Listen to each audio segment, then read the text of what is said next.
Hello everyone, my dear students. Let us start next problem on MDM. Draw SFD and BMD. इस problem में आपको shear force diagram and bending moment diagram दोनों draw करना है by using moment distribution method for a beam AB of span 4 meter. So एक beam है AB,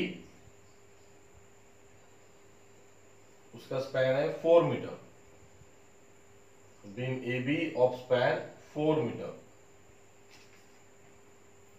This is A, this is B.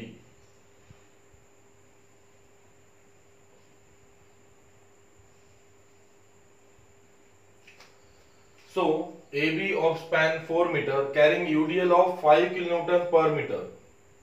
तो AB span पे क्या है total UDL है आपका 5 kilonewton per meter. 5 kilonewton per meter UDL है, in which support A is fixed. So support A is fixed.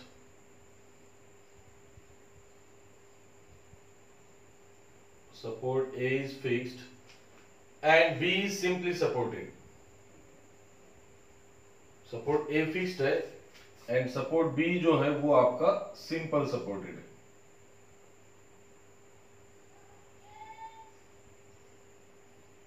Support A is fixed and B is simply supported. So it is also called as a propped cantilever. One end is fixed and other end is simple supported. So it is also called as a propped cantilever. P-R-O-P-P-E-D. Propped cantilever. Okay. So for this beam we have to draw SFD and BMD both.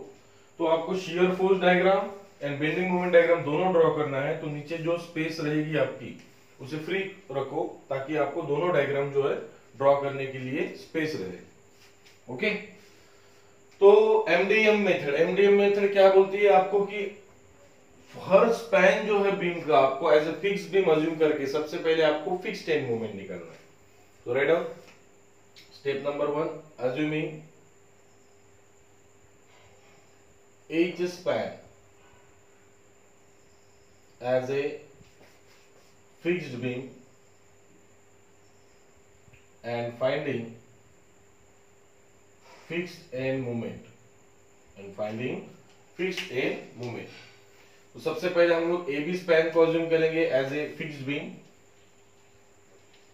तो span AB को अगर आप fixed beam assume करोगे तो fixed beam UDL on whole span,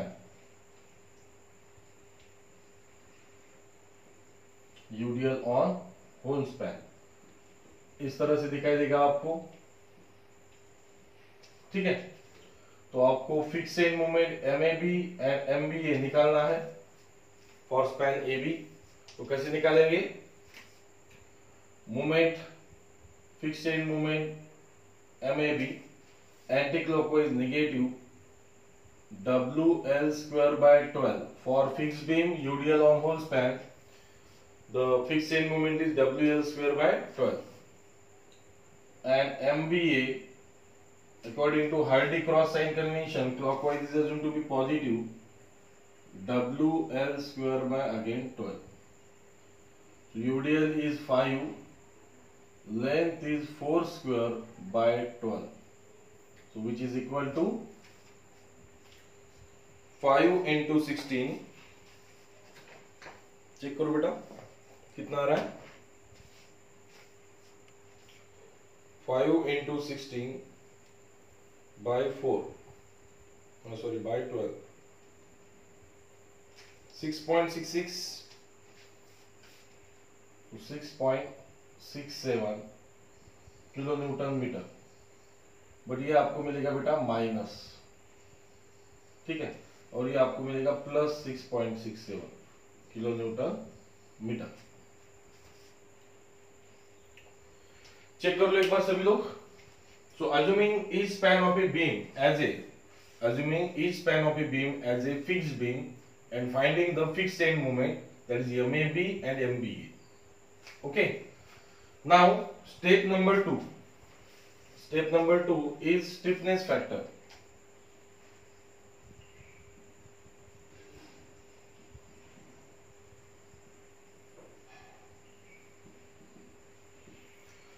तो stiffness factor निकालने के लिए हम लोग ऐसा जॉइंट लेते हैं जहां पे दो मेंबर होना चाहिए, बट यहाँ पे ऐसा एक भी जॉइंट नहीं है जहां पे दो मेंबर है। ए जॉइंट को भी आपको ए बी मेंबर मिलेगा और बी जॉइंट को भी आपको बी ए मेंबर मिलेगा।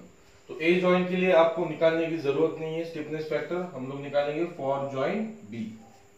तो for joint B what is stiffness factor? Stiffness factor for member B के लिए बी ए मेंबर है, तो क्या होगा ये बेटा? ये होगा 4EI by L, 4EI by L1। तो 4EI by L1 जो है आपका 4E है, 4 कैंसिल, मिल जाएगा आपको EI। So what is the stiffness factor? Stiffness factor for fixed end is 4EI by L. After that एक ही मेंबर है तो समेशन ऑफ KB कितना होगा आपका? KB इतना ही होगा which is equal to EI, because एक ही मेंबर है। दो मेंबर होते सपोज तो KBA प्लस KBC करते हम लोग, बट एक ही मेंबर होने की वजह से आपको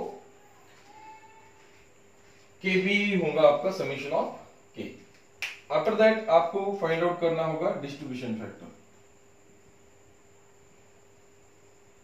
distribution factor for joint B. So what is distribution factor? Distribution factor for a member is equal to stiffness of that member to the total stiffness at that joint. So KBA is EI and total stiffness is also EI. So EI by EI 1. तो हम लोग distribution factor की दो member के addition 1 आना चाहिए, तो यहाँ पे एक ही मेंबर है तो देखो एक मेंबर के लिए भी 1 ही आ रहा है। तो डिस्ट्रीब्यूशन फैक्टर भी मिल चुका है आपको, फिक्स एंड मोमेंट भी मिल चुका है। तो अब हम लोग क्या कर सकते हैं? मोमेंट डिस्ट्रीब्यूशन टेबल जो है वो ड्रॉ कर सकते हैं। तो मोमेंट डिस्ट्रीब्यूशन टेबल हम लोग ड्रॉ कर लेंगे। तो सबसे पहले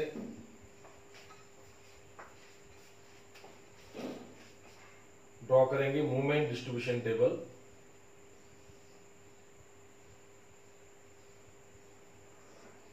तो कितने कॉलम करना है आपको? जितने नंबर ऑफ जॉइंट्स होंगे उतने आपको कॉलम करना है।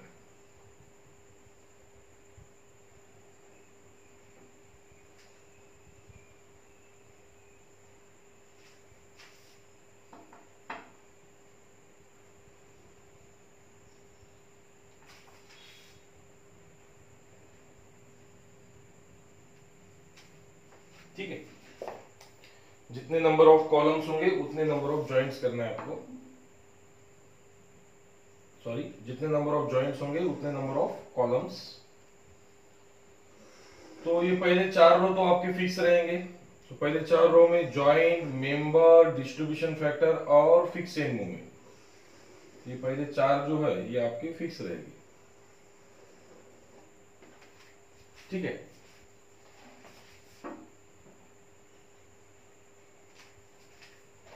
तो सबसे पहले स्टार्ट करेंगे हम लोग कहां से? जॉइंट से। So this is the step number 4, moment distribution table. Moment distribution table. तो सबसे पहले लेंगे जॉइंट। तो कितने जॉइंट है यहाँ पे? ए जॉइंट और बी जॉइंट। उसके बाद में उनके मेंबर्स। ए जॉइंट को सिर्फ ए बी मेंबर है और बी जॉइंट को सिर्फ एक ही मेंबर है, बी ए मेंबर है। और उसके लिए डिस्ट्रीब्यूशन फैक्टर ए बी के लिए नहीं निकाला, बी ए के लिए कितना है? 1 distribution factor. And fixed end moment. Fixed end moment. तो फिक्स्ड एंड मोमेंट जो है MAB -6.67 और इसके लिए +6.67। तो ये जो 4 जो रो रहेंगे वो हर प्रॉब्लम में आपको सेम ही दिखाई देंगे, हर प्रॉब्लम में। अब यहां से आगे जो प्रोसेस है वो होती है मोमेंट को कैरी करने की। तो मोमेंट को कैरी कैसे करना है? फिक्स एंड की तरफ। मोमेंट को कैरी कैसे करते हैं हम लोग बेटा? फिक्स एंड की तरफ। ओके, जो आपका सिंपल सपोर्ट है, सिंपल सपोर्ट से आपको फिक्स एंड की तरफ मूवमेंट को कैरी करना है। So carry over to A. release B and carry over to A। तो कितना कैरी करना है आपको? 50%। so release B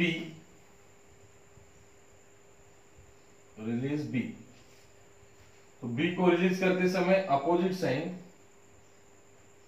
ठीक है, एंड रिलीज करके कहां पे कैरी करना है आपको? Carry over to A। Release B and carry over to A from B। release B and carry over to A। release B and carry over to A from B। तो कितना carry करते हैं बेटा हम लोग? 50%। सो 6.66 डिवाइडेड बाय 2 ये हो जाएगा -3.33। इसका 50% कितना कैरी कितना करना है बेटा आपको? 50% याद रखना है, ठीक है। अब कर लेंगे हम लोग final movement. Next step is final movement.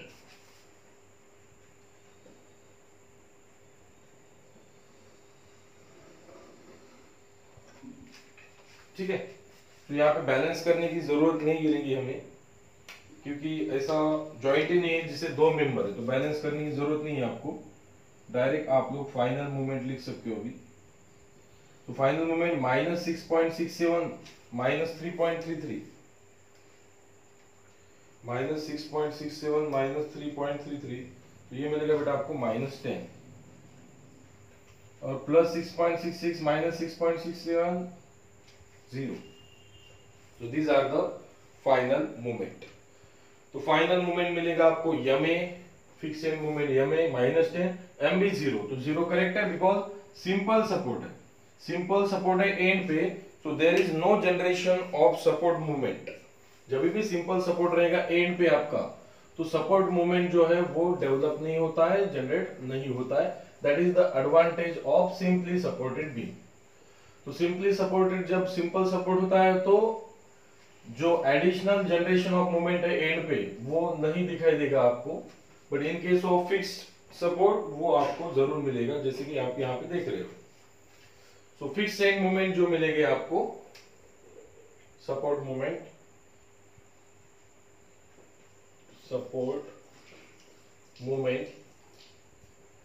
तो सपोर्ट मूवमेंट जो होगा एम ए, तो एम ए मिल रहा है बेटा आपको -10 किलो न्यूटन मीटर। तो माइनस को लिख देते हैं हम लोग हॉगिंग, एंड एम बी जो है वो मिल रहा है बेटा आपको 0।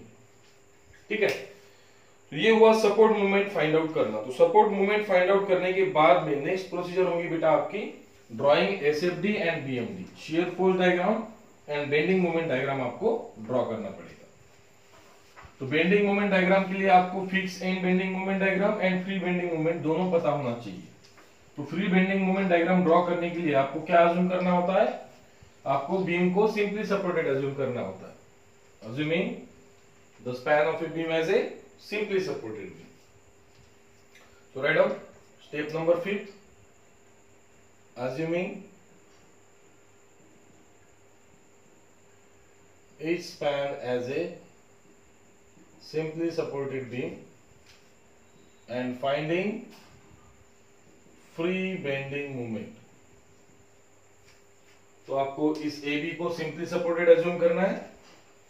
तो simply supported अगर assume करते हो आप लोग तो किस तरह से दिखेगा बीम, देख सकते हो आप लोग इस तरह से, simply supported beam having UDL on full span. Okay, now this is A point, this is B point, so this is 4 metre L. Okay, L कितना हो जाएगा आपका? L is equal to 4 metre,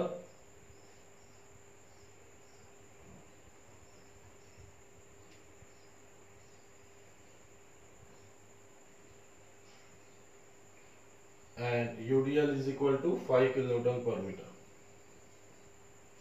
So assuming each span as a simply supported beam and finding free bending moment। So free bending moment at A is equal to 0.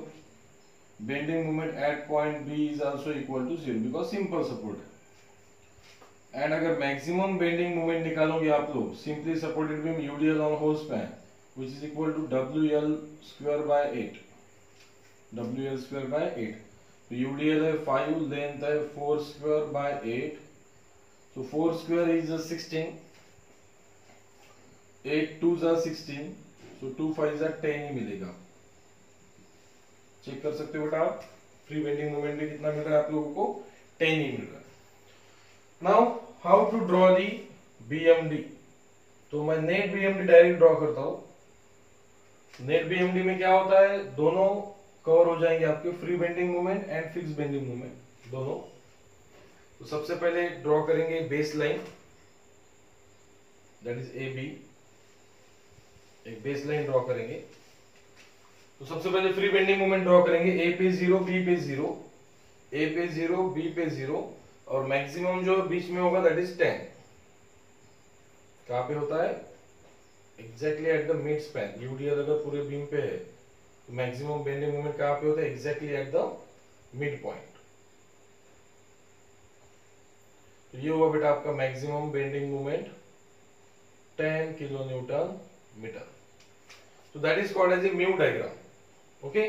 Now इसमें अब mu dash diagram मतलब fix and bending moment.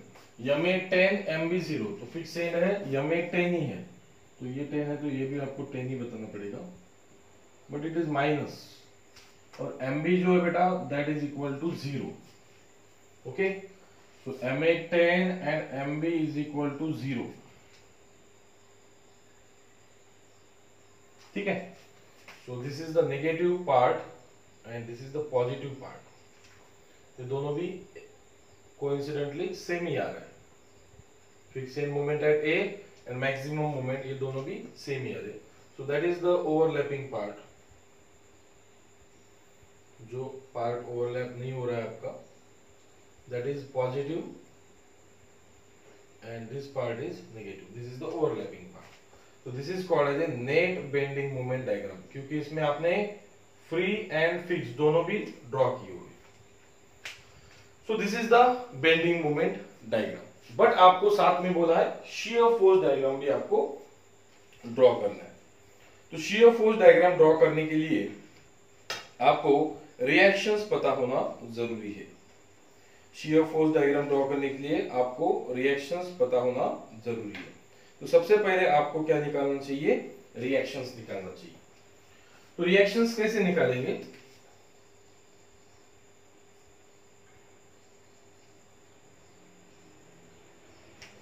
Step number 6 finding reaction by considering, ये important है, by considering fixed end moment. आपको fixed end moment consider करके reaction निकालना होगा. तो यहां पे अगर हम लोग फिक्स्ड एंड मोमेंट कंसिडर करेंगे तो it looks like a simply supported beam and ये है आपका यूडीएल होल स्पैन पे 5 and this span is 4 and fixed end moment जो है आपको कंसिडर करना है. तो ए पे जो है फिक्स्ड एंड मोमेंट है MA that is 10, anti clockwise 10. तो आपको निगेटिव लिखने की जरूरत नहीं, एंटी क्लॉकवाइज मींस नेगेटिव. और बी पे जो है बेटा वो 0 है, MB जो है वो क्या है 0. तो बी पे आपको शो करने की जरूरत नहीं है 0 होने की वजह से. अब क्या करेंगे, सबसे पहले यूडीएल को पॉइंट लोड में कन्वर्ट करेंगे. यूडीएल है आपका 5 4 जा कितना हो जाएगा, 5 4 जा 20 कितना होगा 20. और कहां पे एक्ट होगा बेटा, ये mid span 2 metre and 2 metre. ठीक है. तो चलो सबसे पहले क्या निकालना है आपको, रिएक्शंस निकालना है RA and RB by considering fixed end moment. RA RB निकालना. तो सबसे पहले करेंगे हम लोग summation of vertical forces equals to 0. तो summation of vertical forces equals to 0. Upward RA positive, downward 20 negative, upward RB positive is equal to 0. तो मुझे R A plus R B की वैल्यू मिलेगी बेटा 20, -20 ट्रांसफर कर दो +20। Now R A R B दोनों भी नहीं मिले आपको, तो क्या करता हूं मैं, taking bending moment at point A and that bending moment at point A must be equal to 0, simple support होने की वजह से। तो स्टार्ट करते हैं बेंडिंग मोमेंट ए के ऊपर। पहली एंटी क्लॉकवाइज मूवमेंट है, anti clockwise is assumed to be -10। तो इस मूवमेंट को, फिक्सेड मूवमेंट को आपको डिस्टेंस से मल्टीप्लाई नहीं करना है, ऑलरेडी किलोन्यूटन मीटर है, force into distance. Next 20 is rotating clockwise, so clockwise 20 into distance is 2, 20 into perpendicular distance is 2, and this is anti-clockwise movement, anti-clockwise movement minus RB into this perpendicular distance is equal to 4, and that should be equal to 0. So find out the value of RB first. So RB की value निकालिए बेटा सबसे पहले। तो RB की value कैसे निकालेंगे हम लोग, -10 plus 20 into 2 minus RB into 4 is equal to 0. Yes, correct है बेटा, very good। 7.5 किलोन्यूटन RB, और इक्वेशन नंबर 1 में अगर हम लोग रख देंगे इसे, तो आपको RA भी मिल जाएगा। How to find RA plus RB transfer this side minus RB। Now 20 minus 7.5, 20 minus 7.5 is equal to 12.5, 20 minus 7.5 is 12.5। तो RA RB आपको दोनों चीजें मिल चुकी है। सो RA RB जब रिएक्शन आपने फाइंड आउट कर ली है, तो अब आप अभी शियर फोर्स कैलकुलेशन कर सकते हैं। तो याद रखना है आपको, जब रिएक्शन निकालोगे आप लोग, तो रिएक्शन निकालते समय आपको फिक्स एंड मोमेंट कंसीडर करना होगा। तो कंटिन्यूअस बीम हो, चाहे सिंपल सपोर्टेड हो, कैंटिलीवर हो, प्रॉप कैंटिलीवर हो, सभी के लिए जब आप क्या करोगे, जब आप रिएक्शंस निकालोगे तो आपको फिक्स एंड मोमेंट जो है इसमें कंसीडर करना होगा। ठीक है, उसके बाद में क्या करेंगे फिर, अभी फाइनली हम लोग shear force calculation, shear force calculation. तो यूडीएल होने की वजह से स्पैन नहीं लेना है हमें, यूडीएल नहीं है तो क्या करेंगे हम लोग, shear force at point A left, A right, shear force at point B left, B right. क्योंकि यूडीएल है तो हम लोग स्पैन नहीं कंसीडर करेंगे, हम लोग पॉइंट कंसीडर करेंगे और उस पॉइंट के लेफ्ट एंड राइट दोनों भी कैलकुलेशन करेंगे। तो शियर फोर्सेस में सिर्फ फोर्सेस लेना है, मोमेंट नहीं लेना है। तो shear force at A left, A के लेफ्ट में पॉइंट लो और लेफ्ट में देखो एक भी फोर्स नहीं है। Shear force at A right, A right मतलब ए के जस्ट राइट में पॉइंट लेना है और लेफ्ट में देखना है कितना फोर्स है, upward RA। So RA is 12.5 kilometre. तो सारी चीजें हमने SFD BMD में ऑलरेडी मैकेनिक्स ऑफ स्ट्रक्चर में क्लियर किया हुआ है कि पॉइंट ए के लेफ्ट में देखो एक भी फोर्स नहीं, 0। ए के जस्ट राइट में, ए राइट मतलब ए के राइट में नहीं देखना है आपको, ए के राइट में पॉइंट लेना है, देखना है लेफ्ट में ही। सो इस पॉइंट के लेफ्ट में देखो एक ही फोर्स दिख रहा है आप लोगों को, अपवर्ड RA पॉजिटिव। उसके बाद में बी लेफ्ट, तो बी के जस्ट लेफ्ट में पॉइंट लो और वहां से लेफ्ट कंसीडर करो, देखो कितने फोर्सेस है, एक अपवर्ड एक downward. So upward RA positive, downward 20 negative, so it should be equal to -7.5 kilo newton. तो ये हुआ बी लेफ्ट। तो बी के लेफ्ट में पॉइंट लेके लेफ्ट में देखो डाउनवर्ड अपवर्ड। उसके बाद में बी के राइट में पॉइंट लेके लेफ्ट में देखो upward downward upward. So upward RA positive, downward 20 negative, upward RB is 7.5 positive, तो it should be equal to 0। ठीक है, सो बी के राइट में जस्ट पॉइंट लेना है और वहां से लेफ्ट में देखना है तो कितने फोर्सेस है, upward downward upward. So upward positive, downward negative, upward positive, it should be equal to 0। तो कैलकुलेशन फाइंड आउट करने के बाद में अभी आप लोग ड्रॉ कर सकते हो shear force diagram. Again baseline draw कर लेता हूं मैं AB। सो ए लेफ्ट कितना है, 0, ए लेफ्ट है 0, ए राइट कितना है 12.5, तो AP मार्क करना है दोनों भी। ए लेफ्ट ए राइट दोनों ए पे मार्क करना है। उसके बाद में बी लेफ्ट -7.5। तो माइनस वैल्यू जो है वो आपको कहां पे ड्रॉ करना होगा, बिलो दी बेस लाइन। तो this is 7.5 -7.5 B left B right 0, B right 0। उसी सीक्वेंस पे डायग्राम ड्रॉ करना है। पहले 0 के बाद में 12.5, 0 के बाद में जाना है आपको 12.5, 12.5 के बाद में जाना है -7.5, 12.5 के बाद में जाना है -7.5, बाद में जाना है -7.5 टू 0। तो कुछ पोर्शन आपको नेगेटिव मिल रहा है, कुछ portion positive. This is called as a shear force diagram. इसे बोलेंगे शियर फोर्स डायग्राम। तो शियर फोर्स डायग्राम में when SFD changes from positive to negative, okay, crossing the baseline, then that point is called as a point of contra shear। ये होता है बेटा आपका point of Contra shear। तो point of Contra shear भी आप लोग यहां से निकाल सकते हो, ठीक है। तो आपको सिर्फ SFD और BMD ड्रॉ करने के लिए बोला है, आपको पॉइंट ऑफ कॉन्ट्रा shear जो है वो फाइंड आउट करना नहीं है, फाइंड आउट करने के लिए नहीं बोला है। तो सिर्फ SFD और BMD ड्रॉ करना, पॉइंट ऑफ कॉन्ट्रा shear निकालने की बिल्कुल भी जरूरत नहीं है यहाँ पे, क्योंकि आपको उस तरह बोला नहीं है कि पॉइंट ऑफ कॉन्ट्रा shear निकालो। तो इस तरह आपको SFD एंड BMD दोनों ड्रॉ करना है बाय यूजिंग MDN, ओके। अगर 3 सपोर्ट होते तो 3 रिएक्शन आपको फाइंड आउट करना पड़ता था, ठीक है। तो वो देखेंगे हम लोग, 3 रिएक्शन के लिए कैसे SFD ड्रॉ करना है वो देखेंगे हम लोग नेक्स्ट लेक्चर में। तो मिलते हैं नेक्स्ट लाइव लेक्चर में, तब तक के लिए stay home, stay safe, stay happy. Thank you so much.